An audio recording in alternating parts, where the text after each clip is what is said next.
Running on fumes in Auracraft, don't let low energy ruin your adventure.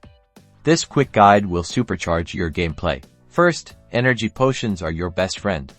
Keep an eye out for these elixirs in shops, chests, or as rewards.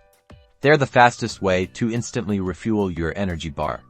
Simply open your inventory and consume one. Next, tackle those quests. Many quests offer energy as a reward, so talking to NPCs with exclamation marks and completing their tasks is a smart way to get an energy boost while progressing through the game. Don't forget about natural regeneration. When you're not actively using energy, your bar will slowly refill on its own. Find a safe spot to rest and let the game do its thing. Some areas might have interactive objects that grant energy.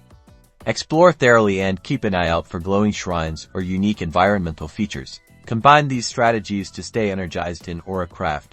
Energy potions for emergencies, quests for progression, natural regeneration for downtime, and environmental interactions for exploration bonuses. Now get out there and conquer.